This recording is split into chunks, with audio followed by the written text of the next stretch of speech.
Okay, here is another piece of my spalted maple from the neighbor's tree. You can see I've already cut it to about 15.5 inches across.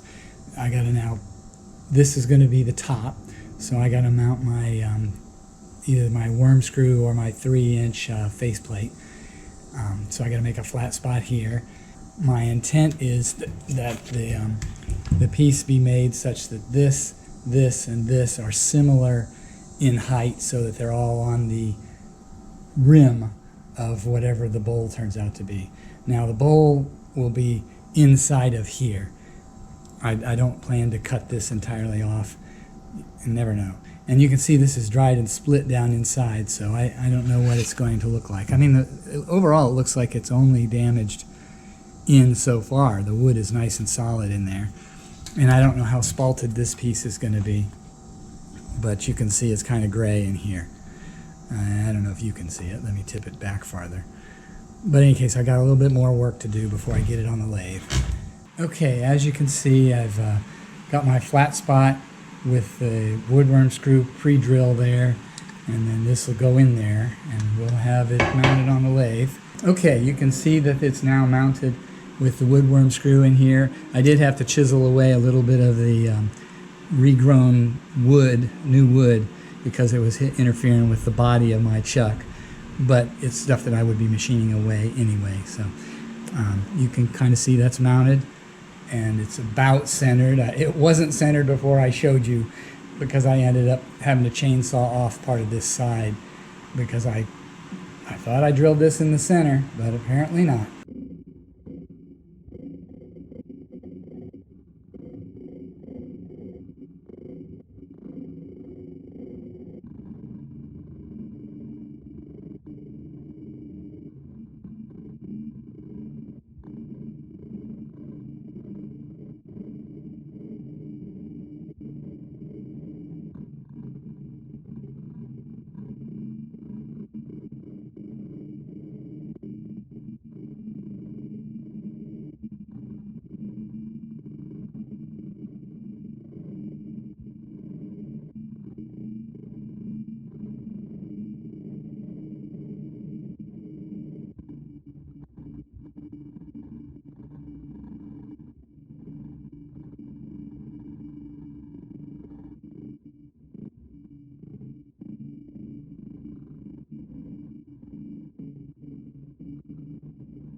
Okay, I've got it turned around.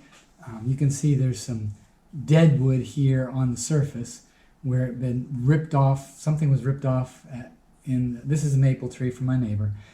A branch was ripped off at some previous hurricane, and it exposed this whole area where there's no bark. Now, all around this thing, I took off a lot of the bark. There's bark here, there's bark here, but there's a lot of places where the bugs had excavated behind it. They're still in here. Once I hollow the inside, then I'll either dry it, or in the process of hollowing the inside, most of them will be gone, but you can see there's plenty of holes in here, most of which spent all their time right behind the bark, not deep in the wood, but we'll see. I know there's still a little pile of dust that came out of it last night, so there's still somebody in there alive. And so I've got it all sanded to 400 or 180 on the areas that are not turned, those with the flap sander, the Sandoflex. And so I'm getting ready to start the inside.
Okay, I'm getting ready to put on my first coat on the bottom because I just finished cutting it out, and put a coat on the sides. That'll be like the third coat on the outside and the top.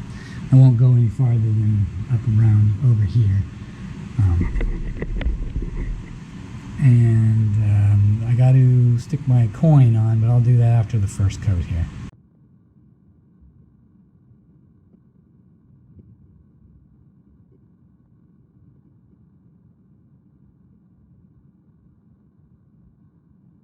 Yet another spalted maple crotch bowl with natural edge and live edge. Actually, it's most of the bark came off of this, and it turned out interesting. I think if I had started this from scratch again, I would probably split it in half, and make the whole thing shorter. I think it would have looked a little bit better, but it's still very interesting.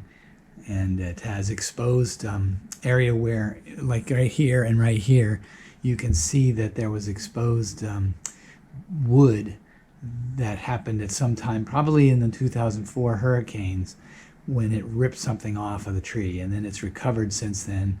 It could have been some other hurricane between then, but I'm not sure. And you can see the regrown wood here and there, and it has a nice little branch coming off the side. It's got a little bit of orange down in there, and mostly it's dark gray or black with a little bit of wood that's natural maple color. You can also tell, looking right here and over there, that the dead wood didn't progress very far into the tree. So it wasn't soft. Did have a lot of, the reason the bark came off is because the bug excavation behind it. They had gotten in the cambium layer and traveled all over the place. The only places where the bark is still attached is where they hadn't got behind yet.